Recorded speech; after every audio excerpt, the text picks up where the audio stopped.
Hi ಎಲ್ರಿಗೂ ನಮಸ್ಕಾರ, welcome back to my mini vlog. ಗುರುವಾರ ಸಂಜೆ ಪೂಜೆ ಮಾಡೋದಕ್ಕೆ ಅಂತ ಎಲ್ಲ ಕ್ಲೀನ್ ಮಾಡ್ಕೊಂಡು ರಂಗೋಲಿನ ಕೂಡ ಸಂಜೆನೆ ಹಾಕೊಂತಾ ಇದ್ದೀನಿ. ಲಾಸ್ಟ್ ಒಂದು ವಿಡಿಯೋದಲ್ಲಿ ನಾನು ರಂಗೋಲಿ ಡಿಸೈನ್ಸ್ ನ ನೋಡ್ಬಿಟ್ಟು ಸ್ಕೆನ್ಸಿಲ್ಸ್ ನ ಲಿಂಕ್ ಇದ್ರೆ ಕೊಡಿ ಅಂತ ಕೇಳ್ತಾ ಇದ್ರಿ. ಇದನ್ನೆಲ್ಲ ನಾನು ಶಾಪ್ ಅಲ್ಲಿ ತಗೊಂಡಿರೋದು, ಹಾಗಾಗಿ ಲಿಂಕ್ ಕೊಡೋದಕ್ಕಾಗಿಲ್ಲ. ರಂಗೋಲಿ ಎಲ್ಲ ಹಾಕಿ ಹೂ ಇಟ್ಟು ಪ್ರಸಾದಕ್ಕೆ ಏನಾದ್ರು ಸ್ಪೆಷಲ್ ಆಗಿ ಮಾಡೋಣ ಅಂತ ಅನ್ಕೊಂತಿದ್ದೆ. ಅಷ್ಟರಲ್ಲಿ ಮನೇಲಿ ಸಿಹಿ ಗೆಣಸು ಕೂಡ ಇತ್ತು, ಅದನ್ನೇ ಬಳಸ್ಕೊಂಡು ಇವತ್ತು ಏನಾದ್ರು ಸ್ಪೆಷಲ್ ಆಗಿ ಮಾಡ್ಕೊಳ್ಳೋಣ ಅಂತ ಅನ್ಕೊಂಡು ಗೆಣಸಿನ ಕೀರ್ನ ಮಾಡ್ಕೊಳ್ತಾ ಇದ್ದೀನಿ. ಇದನ್ನ ಮಾಡ್ಕೊಳ್ಳೋದಕ್ಕೆ ಮೊದಲಿಗೆ ಗೆಣಸನ್ನ ಚೆನ್ನಾಗಿ ತೊಳ್ಕೊಂಡು ಸಿಪ್ಪೆ ತೆಗೆದು ಅದನ್ನ ತುರ್ದು ಎತ್ತಿಟ್ಕೊಂಡೆ. ಇನ್ನೊಂದ್ ಕಡೆ ಒಂದು ಬೌಲ್ಗೆ 5ರಿಂದ 6 ಗೋಡಂಬಿ, 5ರಿಂದ 6 ಬಾದಾಮಿ, ಹಾಗೇನೆ 8 ಖರ್ಜೂರನ ನೀರಿನಲ್ಲಿ ನೆನೆಯೋದಕ್ಕೆ ಅಂತ ಇಟ್ಟು, ಅದು ನೆನೆಯೋಷ್ಟರಲ್ಲಿ ಇನ್ನೊಂದ್ ಕಡೆ ಒಂದು ಪ್ಯಾನ್ಗೆ 2 ಸ್ಪೂನ್ ತುಪ್ಪನ ಹಾಕೊಂಡು ಚಿಕ್ಕದಾಗಿ ಹೆಚ್ಚಿಟ್ಟಿರುವಂತ ಗೋಡಂಬಿ ಮತ್ತೆ ಬಾದಾಮಿನ ಹುರಿದು ಎತ್ತಿಟ್ಕೊಳ್ತಾ ಇದೀನಿ. ಮತ್ತೆ ಅದೇ ಪ್ಯಾನ್ಗೆ 1 ಸ್ಪೂನ್ ತುಪ್ಪನ ಹಾಕಿ ತುರ್ದಿಟ್ಟಿರುವಂತ ಗೆಣಸು ಏನಿತ್ತು ಅದನ್ನೆಲ್ಲ ಕಂಪ್ಲೀಟ್ ಆಗಿ ಹಾಕೊಂಡು ಸಣ್ಣೂರಿನಲ್ಲಿ ಇದನ್ನ ಸಾಫ್ಟ್ ಆಗೋವರೆಗೂ ಹುರ್ಕೋಬೇಕಾಗುತ್ತೆ.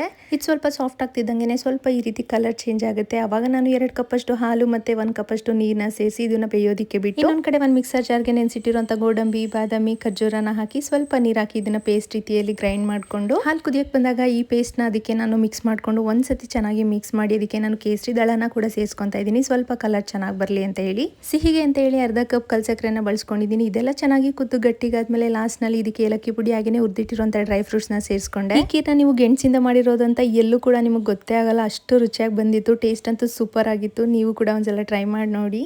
ಇನ್ನು ಪ್ರಸಾದನೆಲ್ಲ ಇಟ್ಟು ತುಪ್ಪದ ದೀಪನ ಹಚ್ಕೊಂಡು ಗುರುವಾರ ಪೂಜೆನ ಸಿಂಪಲ್ ಆಗಿ ತುಂಬಾನೇ ಚೆನ್ನಾಗಿ ಮುಗಿಸ್ಕೊಂಡೆ.